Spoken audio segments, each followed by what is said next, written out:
Salve, salve! Estamos aqui na sexta-feira. Hoje, quando você for ver esse vídeo, se for ver no dia que eu posto, 30 de agosto é o dia do meu aniversário, mas eu tô gravando dia 29.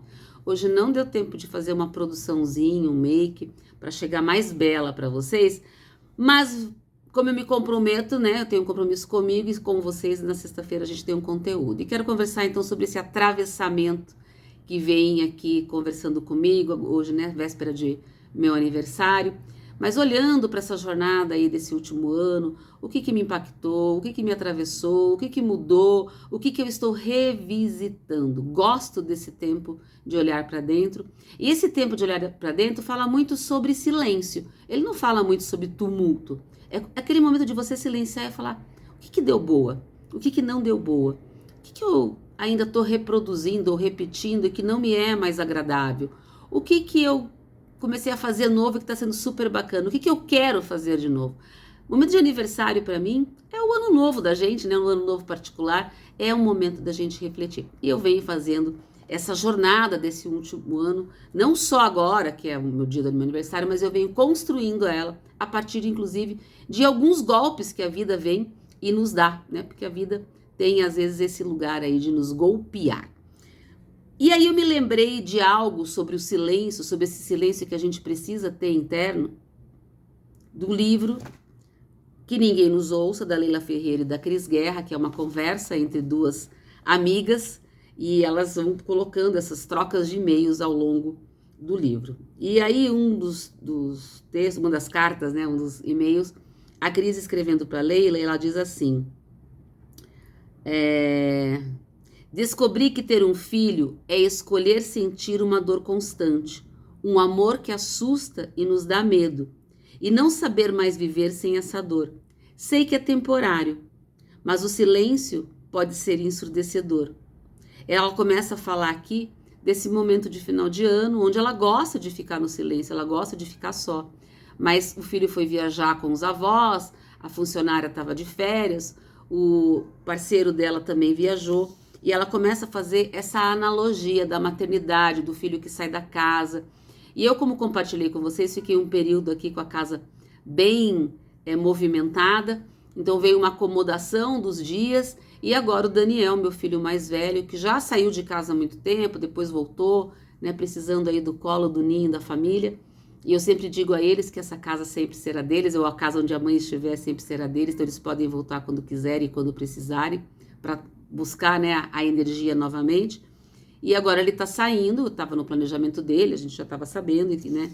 E entra essa sensação do silêncio, o que a gente faz com isso, né? Esse silêncio de se revisitar ao longo desse último ano, dos 55 para os 56, as coisas que aconteceram, a camada da maternidade que modificam para um filho e para o outro, e esse silêncio, que é muito mais um silêncio interno que a gente precisa acolher do que necessariamente o silêncio externo que nos atrapalha ou que nos deixa desconfortáveis.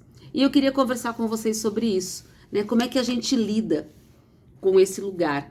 E aí no final desse texto, a Cris diz assim: o fato é que o silêncio amedronta, mas terei de lidar com ele, como a vida.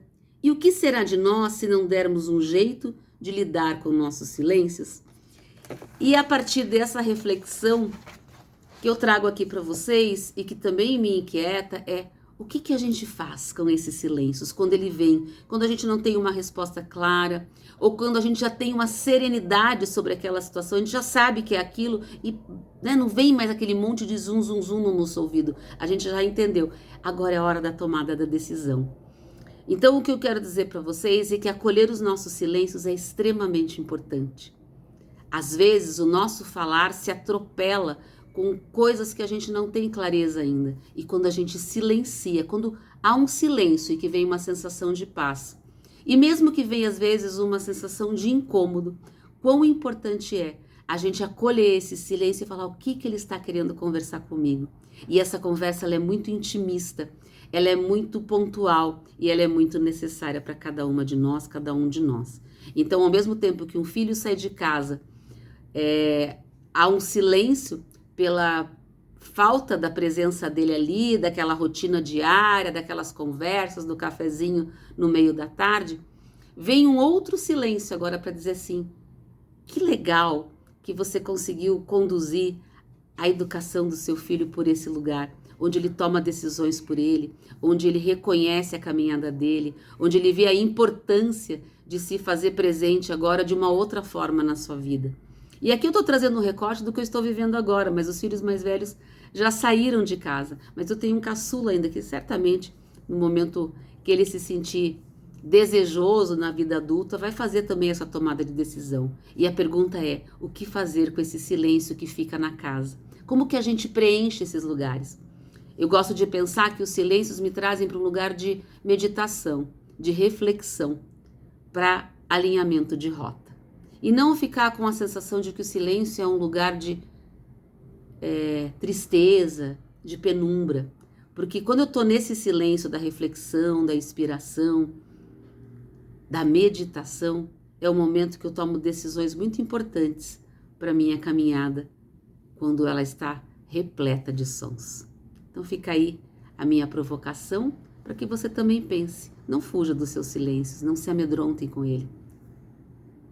Fica quietinha, coloca tudo isso numa caixinha preciosa e eu tenho certeza que é nesse silêncio que as palavras mais assertivas, elas vêm para nos conduzir para o próximo passo. Um beijo para vocês, obrigada por me acompanharem e celebrem comigo. Quando você for ver esse vídeo, eu já estarei celebrando a minha nova volta em torno do Sol, 5.6, com muita alegria e com muito desejo de viver e de estar aqui podendo compartilhar um pouquinho da minha jornada com vocês. Um beijo grande e até semana que vem.